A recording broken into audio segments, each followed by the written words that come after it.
Hello students, ये है lecture 6 of electrostatics. आज हम लोग कूलम्ब्स लॉ के ऊपर थोड़ा और अच्छा प्रॉब्लम सॉल्व करेंगे।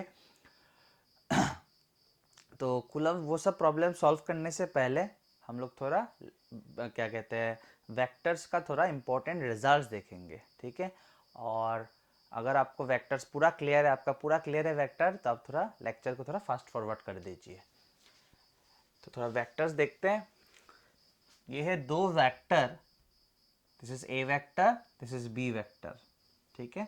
और दोनों के बीच में एंगल कितना है? थीटा, ठीक है। What is theta? This angle between A vector and B vector. तो ये बना दिया पैरेललोग्राम, तो ये हो जाएगा रिजल्टेंट वेक्टर, ए वेक्टर और बी वेक्टर का रिजल्टेंट। अब नाम कुछ भी दे सकते हैं, मैंने आर वेक्टर दिया, फोर्स होता तो एफ दे सकते, कुछ भी दे सकते हैं नाम। So this vector is the resultant of this vector and this vector. इसका मैग्नीट्यूड क्या है? रिजल्टेंट का मैग्नीट्यूड क्या है? अब ऐसे लिख सकते हैं या सिंपली ऐसे लिख सकते हैं, it is equals to root over, मतलब इन दोनों का जो रिजल्टेंट है उसका मैग्नीट्यूड, रूट ओवर दोनों में से किसी का मैग्नीट्यूड का स्क्वायर प्लस दूसरे वाले का मैग्नीट्यूड का square plus twice of product of दोनों का magnitude, twice of product of दोनों का मैग्नीट्यूड और कॉस थीटा। लेकिन कॉस थीटा मत बोलिए प्लीज, कॉस थीटा नहीं बोलना है, क्या बोलेंगे? Cos of angle between the two vectors, cos of angle between the two vectors, ठीक है। सो ये हो गया रिजल्टेंट का मैग्नीट्यूड, ये हो गया रिजल्टेंट का मैग्नीट्यूड, ठीक है। अच्छा, अभी डायरेक्शन भी तो बोलना पड़ेगा, resultant is A vector, vector का सिर्फ मैग्नीट्यूड बोलने से तो नहीं होगा, डायरेक्शन बोलना पड़ेगा। तो मान लेते हैं रिजल्टेंट ने ए वेक्टर के साथ एंगल बनाया बीटा, ठीक है। रिजल्टेंट ने ए वेक्टर के साथ एंगल बनाया बीटा, तो टेन बीटा क्या आता है? ये सब क्लास 11 का कुछ रिजल्ट शेयर कर रहा हूँ मैं, डिराइव नहीं कर रहा हूँ, ठीक है। आपको अगर और अच्छी तरह से वेक्टर समझना है तो मेरे चैनल में जाके वेक्टर्स देखिए, उसमें मैं पैरेलली क्लास करवा रहा हूँ वेक्टर्स का। तो टेन बीटा का रिजल्ट आता है B sine theta by A plus B cos theta, B sine theta by A plus B cos theta. अब बोलेंगे सर इससे डायरेक्शन कैसे पता चला? ऑब्वियसली पता चला, अगर मुझे ये सब मैं कैलकुलेट कर लूँगा तो वहाँ से बीटा निकल के आ जाएगा। जैसे बीटा निकल के आ जाएगा मैं बोलूँगा रिजल्टेंट किस ओर, तो मैं बोलूँगा रिजल्टेंट ए वेक्टर के साथ, रिजल्टेंट ए वेक्टर के साथ बीटा एंगल बनाया हुआ है बी वेक्टर की ओर। मतलब सिर्फ जैसे कि बीटा मान लीजिए आया 30 डिग्री, तो आप लोग बोलेंगे रिजल्टेंट किस ओर, रिजल्टेंट का डायरेक्शन किस ओर, तो मैं बोलूँगा रिजल्टेंट ए वेक्टर के साथ, रिजल्टेंट ए वेक्टर के साथ बी वेक्टर के ओर 30 डिग्री एंगल बना के जा रहा है। समझ में आ रहा है? तो डायरेक्शन मिल गया, ठीक है। ये और एक केस है, दो वेक्टर, दोनों के बीच में एंगल कितना? 90 डिग्री, मतलब परपेंडिकुलर टू ईच अदर। तो ये हो गया पैरेललोग्राम, ये हो जाएगा रिजल्टेंट, ये हो जाएगा रिजल्टेंट। उसका मैग्नीट्यूड क्या होता है? इसका मैग्नीट्यूड होगा रूट ओवर एक वेक्टर का मैग्नीट्यूड स्क्वायर प्लस दूसरे वेक्टर का मैग्नीट्यूड का स्क्वायर, ठीक है। तो ये सब कैसे आया, नहीं आया, कैसे ये सब रिजल्ट्स आया, वो सब मैं अभी डिस्कस नहीं कर रहा हूँ, मैं जस्ट कुछ रिजल्ट्स डिस्कस कर रहा हूँ जिससे कि हम लोग प्रॉब्लम सॉल्व कर पाए, ठीक है। कब यूज़ करेंगे ये कॉन्सेप्ट? जब two vectors will be perpendicular to each other, और मान लीजिए आर वेक्टर ने ए वेक्टर के साथ एंगल बनाया बीटा, तो टेन बीटा होता है बी बाई ए, ठीक है। ये फॉर्मूला सीखते वक्त थोड़ा ध्यान देना है, ये वाला फॉर्मूला सीखते वक्त मुझे याद रखना है कि रिजल्टेंट ने ए वेक्टर के साथ एंगल बनाया, रिजल्टेंट ने ए वेक्टर के साथ अगर एंगल बनाया तो फॉर्मूला होता है B sine theta by A plus B cos theta. Resultant ने अगर ए वेक्टर के साथ एंगल बनाया तो फॉर्मूला होता है B sine theta by A plus B cos theta.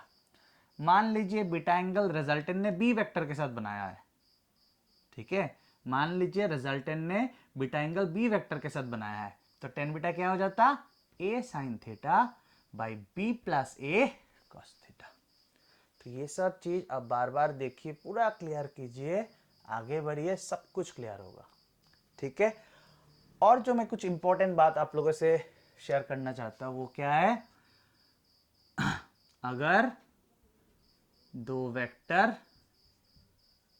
ये मैंने पहले भी एक बार बोला, दो वेक्टर अगर सेम डायरेक्शन में होता है, ये हो गया थीटा, ये हो गया परपेंडिकुलर, अगर सेम डायरेक्शन में होता है तो रिजल्टेंट का मैग्नीट्यूड क्या होगा, रिजल्टेंट का मैग्नीट्यूड क्या होगा, सिंपली दोनों का क्या कर देना है, दोनों का मैग्नीट्यूड्स को क्या कर देना है, सम, दोनों का मैग्नीट्यूड्स को क्या कर देना है, सम, और रिजल्टेंट का डायरेक्शन क्या होगा, इसी ओर होगा, इसी ओर होगा, ठीक है। ऑपोजिट डायरेक्शन वाला भी एक बार लास्ट टाइम बता रहा हूं मैं, अगर दो वेक्टर ऑपोजिट होता है, मान लीजिए this is A vector and this is B vector, they are in opposite direction, तो रिजल्टेंट क्या होगा, प्लीज ध्यान से सुनना, प्लीज ध्यान से सुनना, दो ऑपोजिट वेक्टर से, हाँ, तो जो बड़ा वाला मैग्नीट्यूड वाला वेक्टर होगा, बड़ा मैग्नीट्यूड वाला वेक्टर माइनस छोटा वाला मैग्नीट्यूड वाला वेक्टर का सब्ट्रैक्शन, मतलब बड़े वाले से छोटे वाले को सब्ट्रैक्ट करना है, ठीक है। मान लीजिए ये वाला है 50 न्यूटन और ये वाला है 20 न्यूटन, तो क्या करेंगे 50 माइनस 20, ठीक है, और रिजल्टेंट किस ओर होगा, जिसका मैग्नीट्यूड ज्यादा है, ठीक है, मतलब 50 न्यूटन एंड 20 न्यूटन, तो मैग्नीट्यूड क्या होगा 50 माइनस 20 30, और डायरेक्शन किस ओर होगा 50 की ओर, जिसका मैग्नीट्यूड ज्यादा है, ठीक है। लास्ट एक चीज जो मैं बोलना चाहूंगा वो ये है कि कभी भी अगर दो सेम मतलब दो वेक्टर है लेकिन मैग्नीट्यूड सेम है, दो वेक्टर है लेकिन मैग्नीट्यूड सेम है, मतलब मान लीजिए ये भी 20 न्यूटन और ये भी 20 न्यूटन, ठीक है, 20 न्यूटन 20 न्यूटन, उसका रिजल्टेंट का डायरेक्शन जो होगा ना, एक बार ध्यान से सुनिए, दो वेक्टर दोनों का मैग्नीट्यूड सेम, डायरेक्शन का बात नहीं कर रहा हूं मैं फिलहाल, दोनों का मैग्नीट्यूड सेम, और बीच में कोई भी एक एंगल है, कुछ भी एंगल, ठीक है, मतलब मान लीजिए कितना लेंगे कितना लेंगे कितना लेंगे, 60 डिग्री मान लेते हैं, दो वेक्टर दोनों का सेम मैग्नीट्यूड और बीच में एंगल कितना 60 डिग्री, तब ना ऐसे रिजल्टेंट का डायरेक्शन निकालने का जरूरत नहीं है, ऐसे रिजल्टेंट का डायरेक्शन निकालने का जरूरत नहीं है, आप डायरेक्ट बोल सकते हैं कि इन दोनों का जो रिजल्टेंट होगा ठीक बीच में से जाएगा, इन दोनों का जो रिजल्टेंट होगा ठीक बीच में से जाएगा, मैं डायरेक्शन का बात कर रहा हूँ, रिजल्टेंट का डायरेक्शन, वैसे रिजल्टेंट का मैग्नीट्यूड तो आपको इससे निकालना है, ठीक है। तो ये सब चीज़ अगर आप पूरा क्लियर से एक बार देखेंगे, अच्छी तरह से देखेंगे, तो वेक्टर से रिलेटेड प्रॉब्लम सॉल्व करने में कोई प्रॉब्लम नहीं होगा, ठीक है। स्टूडेंट्स एक क्वेश्चन सॉल्व करते हैं, ये एक अच्छा सा क्वेश्चन है, net force on any charge, net force on any charge, कोई भी चार्ज नेट फोर्स कितना एक्सपीरियंस कर रहा है वो हम लोग को निकालना है, तो हम लोग सिलेक्ट करते हैं, इसको सिलेक्ट करेंगे तो कुछ नाम दे देते हैं, Q1 Q2 और Q3, these are three identical charges, all of them are Q, तीनों Q है, नेचर भी सेम है, और एक ट्राइंगल के तीन कॉर्नर्स में रखा हुआ है, तीन वर्टिसेस में रखा हुआ है, साइड क्या है ट्राइंगल का A, that means triangle is an equilateral triangle, this angle this angle this angle, तीनों का मेजरमेंट कितना है 60 डिग्री, 60 60 60। चलिए net force on any charge, तो हम लोग Q1 को सिलेक्ट कर लेते हैं, सो Q1 जो होगा वो Q2 के लिए फोर्स एक्सपीरियंस करेगा और Q3 के लिए फोर्स एक्सपीरियंस करेगा, कैसा फोर्स, रिपल्सिव या attractive, repulsive, because same charge है ना, आइडेंटिकल चार्ज है, सेम नेचर का है, तो Q1 जो है Q2 के लिए किस फोर्स एक्सपीरियंस करेगा, along this repulsion, so force exerted on Q1 due to Q2, ठीक है। और Q1 किसके लिए फोर्स एक्सपीरियंस करेगा, और बचा कौन, दिस वन, तो Q3 के लिए भी फोर्स एक्सपीरियंस करेगा। Q3 Q1 को रिपेल किया, force exerted on Q1 by Q3। थोड़ा मन लगा के शांत होके एकदम देखना है। सो उसका थोड़ा मैग्नीट्यूड लिख लेते हैं। So force exerted on Q1 due to Q2, Q1 due to Q2, 1/4πε0 ना लिख के फिलहाल K लिखते हैं। Product of charges Q multiplied by Q हो गया Q square by distance square, इन दोनों के बीच में डिस्टेंस क्या है, A, तो हो गया A स्क्वायर, ठीक है।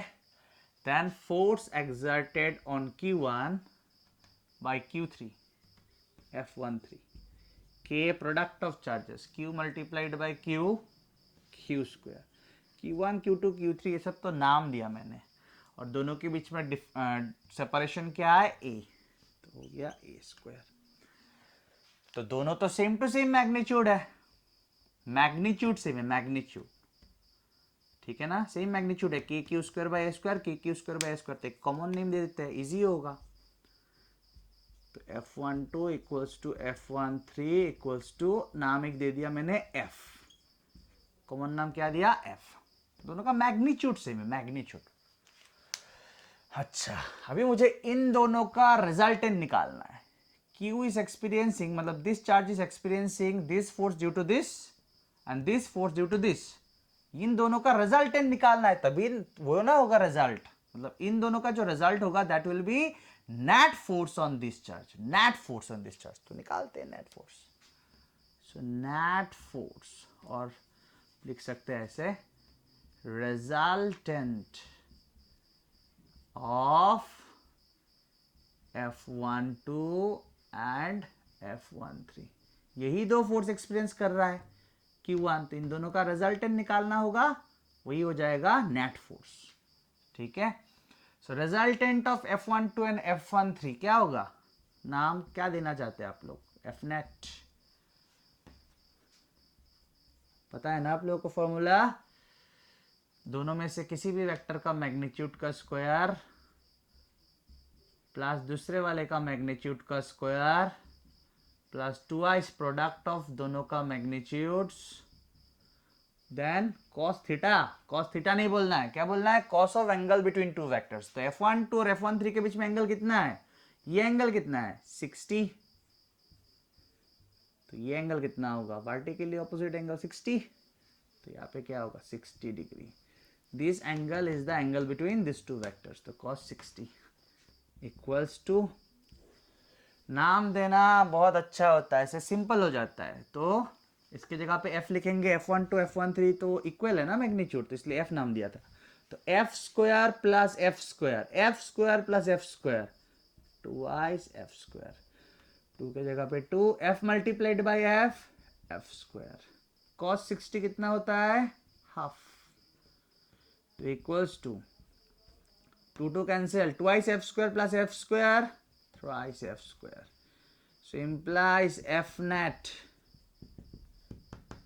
equals to root over 3f square, root over 3 is root over 3 and root over f square is f, तो थोड़ी ना रूट 3f लिखने से हो जाएगा, अच्छी तरह से लिखना पड़ेगा ना, f के जगह पे क्या लिखेंगे, ये दोनों ही तो f है ना, दोनों ही तो f है, तो हम लोग लिखेंगे k q square by a square, ये हो गया नेट फोर्स का मैग्नीट्यूड, नेट फोर्स का मैग्नीट्यूड ऑन Q, मतलब this charge Q1, this is the net force on Q1, समझ में आया, उसने ये दोनों फोर्स एक्सपीरियंस किया, ये वाला एक्सपीरियंस किया इसके लिए और ये वाला एक्सपीरियंस किया इसके लिए, उसके बाद हम लोगों ने इन दोनों का क्या निकाल दिया, रिजल्टेंट, इसको हम लोग वेक्टर सम भी बोल सकते हैं, समझ में आ रहा है, ये हो गया रिजल्टेंट फोर्स जो ये एक्सपीरियंस कर रहा है उसका मैग्नीट्यूड, मैग्नीट्यूड निकालना काफी है क्या, force is a vector, vector का मैग्नीट्यूड जितना इंपॉर्टेंट होता है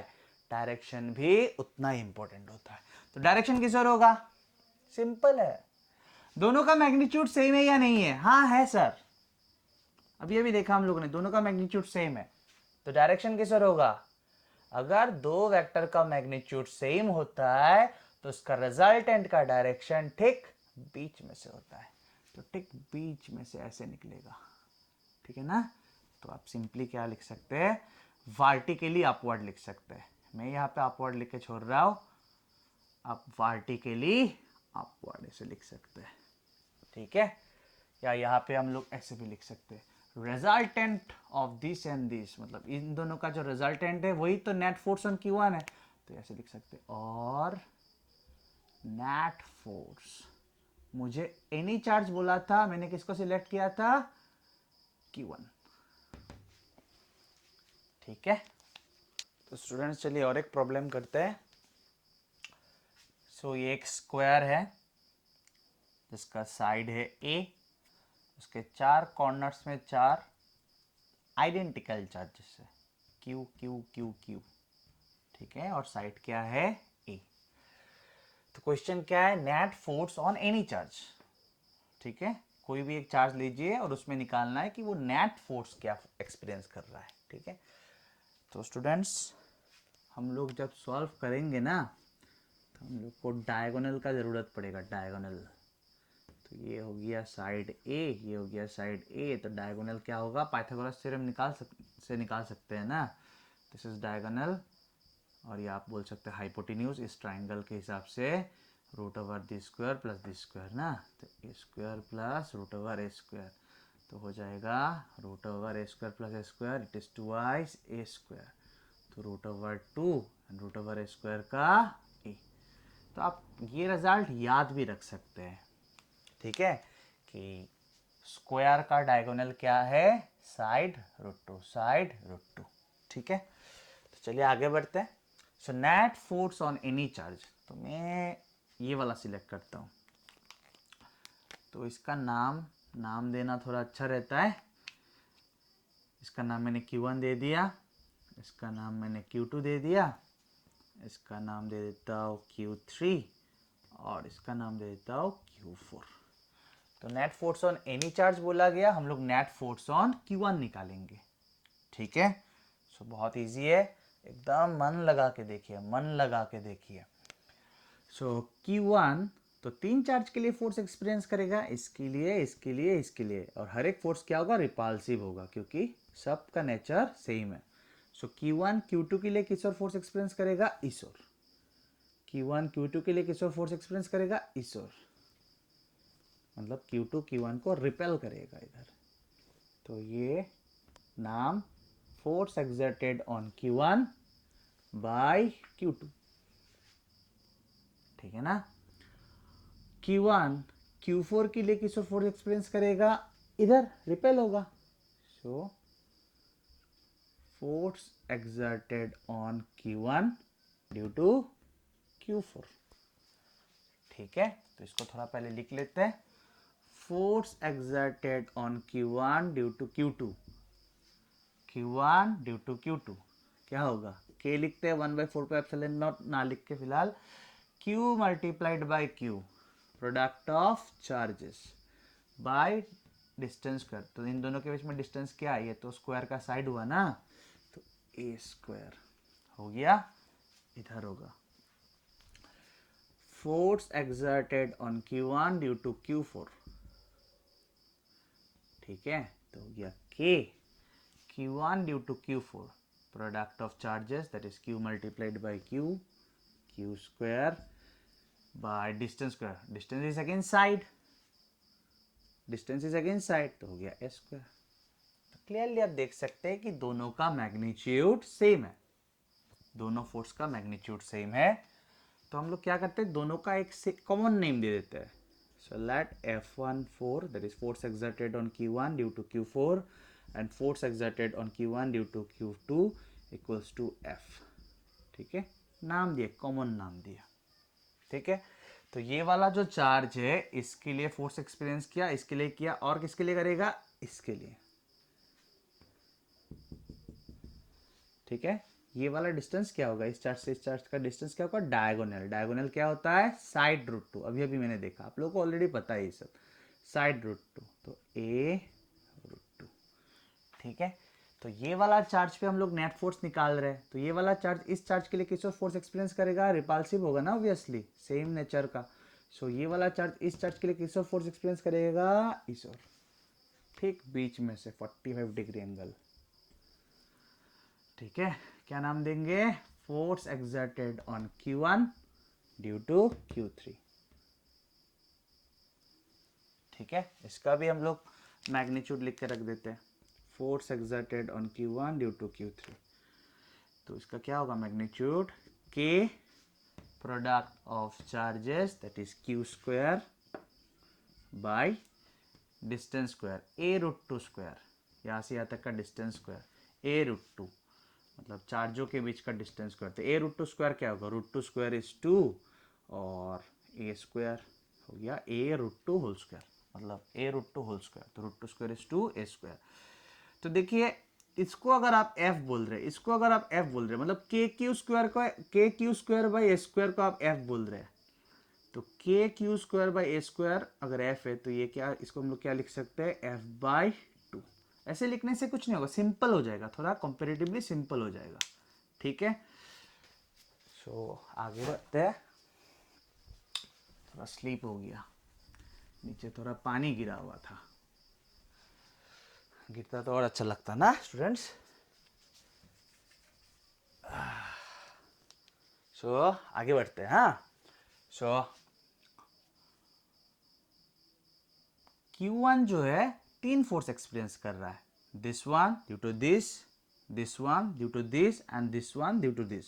इन तीनों का अभी मुझे रिजल्टेंट निकालना है, तीन वेक्टर का रिजल्टेंट निकालना है, this this this which will be the net force on Q1। तो पहले क्या करेंगे, इन दोनों का रिजल्टेंट निकालेंगे, इन दोनों का रिजल्टेंट निकालेंगे, तो मेरे पास दो वेक्टर बचेगा, एक ये वाला और एक इन दोनों का रिजल्टेंट। ठीक है, तो पहले हम लोग करते हैं resultant of this and this, resultant of this and this, this and this. ठीक है, नाम कुछ दे देते हैं F', लेकिन आप क्लियरली देख सकते हैं कि this and this two vectors are perpendicular to each other, हाँ या ना, this angle is 90, F14 and F12 vector are perpendicular to each other. Perpendicular होने से मैग्नीट्यूड क्या होता है students, F12 square plus F14 square. Just like A vector और B vector अगर परपेंडिकुलर होता है तो इन दोनों का रिजल्टेंट का मैग्नीट्यूड क्या होगा, √A square plus B square. Simply implies F' equals to, तो F12 और F14 तो मैग्नीट्यूड सेम था और हम लोगों ने नाम दिया था एक F, तो ये F square plus F square, F square plus F square हो जाएगा 2i F square, implies F' equals to √2 and √F square क्या आ जाएगा, F। तो what is F', sir it is resultant of this vector and this vector. ठीक है, तो इन दोनों का रिजल्टेंट हम लोगों ने एक वेक्टर निकाला F' और एक वेक्टर ऑलरेडी था F13, तो अभी क्या बचा है, दो वेक्टर, एक इन दोनों का रिजल्टेंट और एक ये वाला, इन दोनों का रिजल्टेंट निकाल लेंगे हो जाएगा। So resultant of F' and F13।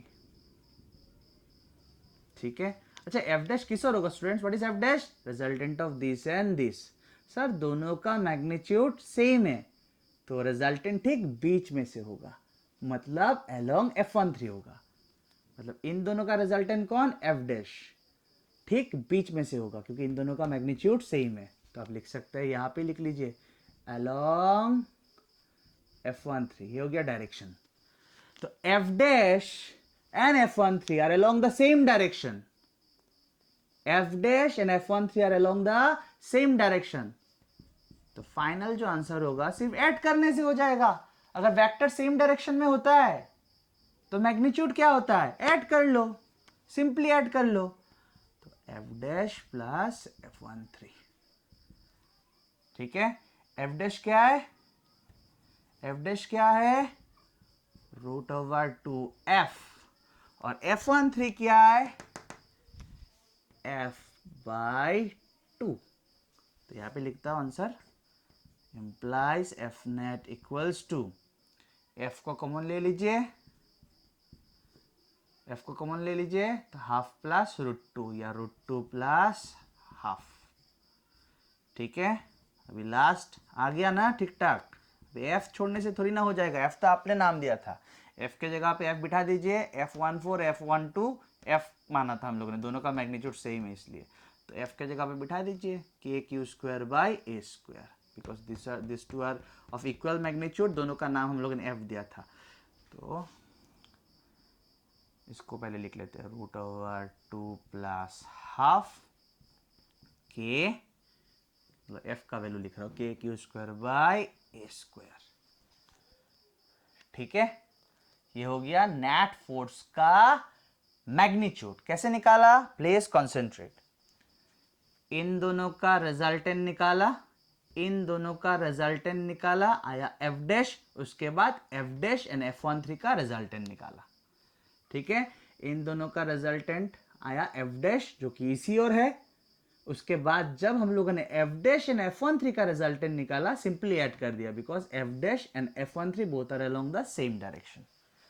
तो ये हो गया रिजल्टेंट फोर्स या net force on Q1 due to all other charges. अभी डायरेक्शन चाहिए, तो डायरेक्शन तो F13 एंड F' तो इस ओर ही था, F13 एंड F' तो इस ओर था ना, तो दो वेक्टर अगर सेम डायरेक्शन में होता है, लास्ट में तो यही दो वेक्टर बचा था, तो F' एंड F13 तो इसी ओर था, तो रिजल्टेंट किस ओर होगा, इसी ओर ही होगा। तो इस ओर को लिखेंगे कैसे, इस ओर बोलेंगे क्या आंसर में, तो ये एंगल कितना है स्टूडेंट्स, 45 डिग्री। ठीक है, या आप चाहते तो ऐसे लिख सकते हैं सिंपली आंसर अलोंग F13, ऐसे भी लिख के आ सकते हैं, फुल मार्क्स मिलेगा ऑब्वियसली। ठीक है, क्लियर। तो स्टूडेंट्स ये एक स्क्वायर है जिसके चार कॉर्नर्स में चार आइडेंटिकल चार्ज जैसे Q Q Q Q, और उसका जो डायगोनल्स इंटरसेक्ट हो रहा है, उसके इंटरसेक्शन पॉइंट में, जिसको हम लोग सेंटर भी बोल सकते हैं, वहाँ पे भी एक चार्ज है Q। ठीक है, this point is basically intersection of diagonals. तो क्वेश्चन क्या है, question is to find the net force on the charge at centre. मतलब ये वाला जो चार्ज है वो नेट फोर्स कितना एक्सपीरियंस करेगा वो बोलना है। वैसे तो ये देख के हो जाता है, ऑरली सॉल्व हो जाता है, लेकिन फिर भी मैं थोड़ा अच्छी तरह से बोल रहा हूँ। तो कुछ नाम दे देते हैं, सॉरी, इसका नाम देंगे हम लोग Q1, इसका Q2, इसका Q3, इसका Q4, और इसका दे देते हैं Q5। ठीक है, तो आप अगर एक चीज को ध्यान से देखेंगे, ये वाला चार्ज, ये दोनों चार्ज QQ और ये दोनों चार्ज QQ तो सेम चार्ज है। ठीक है ना, इसका नाम Q5 है, हाँ Q5 दिया मैंने। ये दोनों चार्ज सेम है, और ये डिस्टेंस भी सेम है, स्क्वायर है ना ये, तो ये डिस्टेंस और ये डिस्टेंस भी सेम होगा। Basically this distance is half of diagonal. ठीक है, तो देखते हैं थोड़ा। तो Q3 Q5 को नेट फोर्स किसका निकालना है, नेट फोर्स निकालना है चार्ज एट सेंटर, मतलब Q5 नेट फोर्स क्या एक्सपीरियंस कर रहा है, इन चार चार्जों के लिए तो फोर्स एक्सपीरियंस कर रहा है। Q5 जो है Q1 Q2 Q3 Q4 के लिए फोर्स एक्सपीरियंस कर रहा है, तो नेट फोर्स क्या एक्सपीरियंस कर रहा है वो निकालना है। तो Q5 जो है मतलब दिस, ये क्या करेगा, इसको इधर repel, force exerted on Q5 due to Q3। ठीक है, और Q1 क्या करेगा, इसको इधर रिपेल करेगा, force exerted on Q5 due to Q1। अभी ये और ये दोनों फोर्स तो सेम मैग्नीट्यूड का है, सेम चार्ज ना, Q3 and Q5 is QQ, और Q1 और Q5 इज ऑल्सो QQ, तो ये दोनों चार्ज सेम, ये दोनों चार्ज सेम, डिस्टेंस भी सेम, तो ये दोनों फोर्स का मैग्नीट्यूड सेम है और डायरेक्शन ऑपोजिट है। दो वेक्टर का अगर मैग्नीट्यूड सेम है और डायरेक्शन ऑपोजिट है तो they are basically cancelling each other. ये दोनों क्या हो गया? कैंसिल। ये दोनों क्या हो गया? कैंसिल। और देखते हैं बाकी क्या बचा। Q2 इसको क्या करेगा? इधर रिपेल करेगा। Q2 इसको इधर रिपेल करेगा। तो इस बार ब्लैक से देता हूं। Force exerted on Q5, force exerted on Q5 due to Q2। ठीक है, Q2 इसको इधर रिपेल करेगा और ये वाला इसको किधर रिपेल करेगा? समझ में आ चुका होगा। ये वाला इसको किधर रिपेल करेगा? इस ओर। फोर्स एक्सर्टेड ऑन Q5, इसका नाम Q5 है, ड्यू टू Q4। फिर से वही होगा। ये कौन सा चार्ज है? Q। ये कौन सा चार्ज है? Q। डिस्टेंस क्या? Half of diagonal. ये कौन सा चार्ज है? Q। ये कौन सा चार्ज है? Q। डिस्टेंस क्या? Half of diagonal. तो ये दोनों फोर्स फिर से इक्वल है। मैग्नीट्यूड फिर से equal, because same charge same distance. तो मैग्नीट्यूड फिर से इक्वल और ऑपोजिट डायरेक्शन, तो क्या क्या फिर से एक दूसरे को कैंसिल। अगर दो वेक्टर का मैग्नीट्यूड सेम होता है और डायरेक्शन ऑपोजिट होता है तो क्या करेगा? एक दूसरे को कैंसिल। और दो चार्जों के बीच में फोर्स किस पे डिपेंड करता है? बेसिकली दो चार्जेस पे और डिस्टेंस पे। समझ में आया होगा ना? थोड़ा और सोचिए अगर समझ में नहीं आया। ठीक है, क्लियर है? तो इन दोनों का कैंसिल, इन दोनों का कैंसिल, मतलब Q5 जो है Q3 के लिए जो एक्सपीरियंस कर रहा है और Q1 के लिए जो एक्सपीरियंस कर रहा है एक दूसरे को कैंसिल कर दिया। और Q5 जो है Q4 के लिए और Q2 के लिए जो फोर्स एक्सपीरियंस कर रहा है एक दूसरे ने कैंसिल कर दिया। तो ये नेट फोर्स कितना एक्सपीरियंस कर रहा है? 0।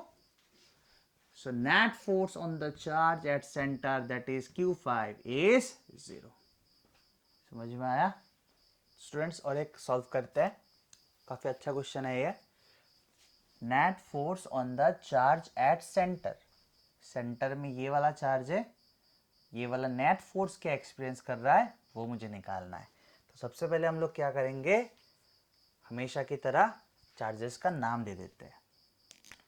तो इसका नाम दे देंगे Q1, इसका Q2, इसका Q3, इसका Q4 और इसका Q5।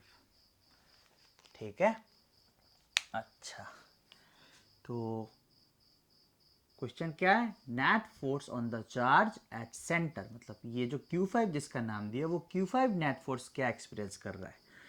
तो Q और Q के बीच में क्या होगा? रिपल्शन, सेम नेचर का है ना। तो Q को मतलब Q3 Q5 को इधर रिपेल करेगा। तो ये हो गया force on Q5 due to Q3। Clear? Then ये भी Q है, ये भी Q है। Q को क्या करेगा? बोथ आर सेम नेचर ना, कुछ नहीं लिखा मतलब पॉजिटिव है। Q को क्या करेगा? रिपेल। Q को रिपेल। तो ये हो जाएगा force exerted on Q5 due to Q1। अब स्टूडेंट्स ये दोनों फोर्स इक्वल है। कैसे? Q और डिस्टेंस इक्वल, बिकॉज ये स्क्वायर है। अच्छा ठीक है, मैंने नहीं बोला क्या ये स्क्वायर है, तभी बोल देता हूँ। This is a square of side A। Question का ही पार्ट है। तो दो चार्ज है, दो चार्ज, ये भी Q, ये भी Q और डिस्टेंस हाफ ऑफ डायगोनल, तो ये दोनों फोर्स इक्वल होगा, मैग्नीट्यूड इक्वल होगा। Q और डिस्टेंस हाफ ऑफ डायगोनल, तो ये दोनों फोर्स का तो मैग्नीट्यूड इक्वल होगा। तो मैग्नीट्यूड इन दोनों फोर्स का इक्वल और डायरेक्शन ऑपोजिट, तो कैंसिल। ठीक है, तो Q5 जो है Q3 के लिए जो फोर्स एक्सपीरियंस कर रहा है एंड Q1 के लिए जो फोर्स एक्सपीरियंस कर रहा है, being equal in magnitude and in opposite direction they are cancelling each other. तो इन दोनों को छोड़ देते हैं. अभी Q5 किसके लिए फोर्स एक्सपीरियंस करना बाकी है, इसके लिए और इसके लिए. फिर से नाम देते हैं Q. क्या करेगा स्टूडेंट्स, रिपेल, सेम नेचर ना, Q रिपेल करेगा. तो ये हो गया अलोंग द डायगोनल जाएगा, तो ये हो गया force on Q5 due to Q2. ठीक है, आप मैग्नीट्यूड भी लिख के रख देते हैं, force on Q5 due to Q2 इधर. ठीक है ना. सो क्या होगा, 1/4πε ना लिख के K लिख देता हूं, दोनों तो Q ही है, तो Q multiplied by Q, that is product of charges, क्या होगा Q². और इस डिस्टेंस को, that is half of diagonal को, फिलहाल क्या लिख के रखे हम लोग, फिलहाल हम लोग कुछ x लिख के रख देते हैं. हाफ ऑफ डायगोनल को मैं x बोल रहा हूं, x, तो K Q² by x², last में x देखेंगे क्या होता है. हो गया पॉजिटिव रिपल्शन. अभी किसके लिए फोर्स एक्सपीरियंस करना बाकी है, ड्यू टू Q4. लेकिन Q4 तो नेगेटिव है, नेगेटिव इसको क्या करेगा, अट्रैक्ट. नेगेटिव क्या करेगा, इसको अट्रैक्ट. तो यही होगा direction, force exerted on Q5 due to Q4. ठीक है, नेगेटिव ने पॉजिटिव को क्या किया, अट्रैक्ट. इसका भी मैग्नीट्यूड देख लेते हैं. Q5 क्या फोर्स एक्सपीरियंस कर रहा है, ड्यू टू Q4, तो K हो गया, basically Q5 is Q and Q4 is minus Q. तो मैग्नीट्यूड लिख रहे हैं ना, तो माइनस को तो लेंगे नहीं, Q multiplied by Q, it is Q². पहले भी मैंने बोला कि मैग्नीट्यूड लिख रहा हूं ना फोर्स का, तो चार्ज का नेचर को नहीं पकड़ेंगे. तो Q मल्टीप्लाइड बाई Q². और डिस्टेंस, अगर ये x है तो ये भी x है, ये भी x है, ये भी x है, तो ये x तो मैंने फिलहाल माना, लास्ट में x का वैल्यू बिठाएंगे. हो गया, कोई प्रॉब्लम. तो ये जो दोनों फोर्स है, ये जो Q5 है, ये 4 फोर्स एक्सपीरियंस कर रहा है. Q1 के लिए इधर, Q3 के लिए इधर, they are equal and opposite, cancel, बात छोड़ते हैं इन दोनों का. अभी किसका बचा, इसके लिए सॉरी, Q5 जो है वो इसके लिए इधर फोर्स एक्सपीरियंस कर रहा है, और माइनस Q के लिए इधर फोर्स एक्सपीरियंस कर रहा है. ये वाला पॉजिटिव है, पॉजिटिव को रिपेल कर रहा है, ये वाला नेगेटिव है, इसको अट्रैक्ट कर रहा है. So both the forces are along the same direction. तो नेट फोर्स यहां पे लिखना चाहते हैं, नेट फोर्स ऑन Q5 क्या होगा, कुछ भी नाम दीजिए, इन दोनों का simple addition, because both the forces are along the same direction. It is force on Q5 due to Q2 plus force on Q5 due to Q4. ठीक है. अच्छा, यहां पे एक चीज देखिए, दोनों का मैग्नीट्यूड सेम है ना, तो हम लोग क्या करेंगे, अच्छा ऐसे ही लिखेंगे simply, KQ² by x² plus KQ² by x², इसको लिख सकते हैं ट्वाइस KQ² बाई x².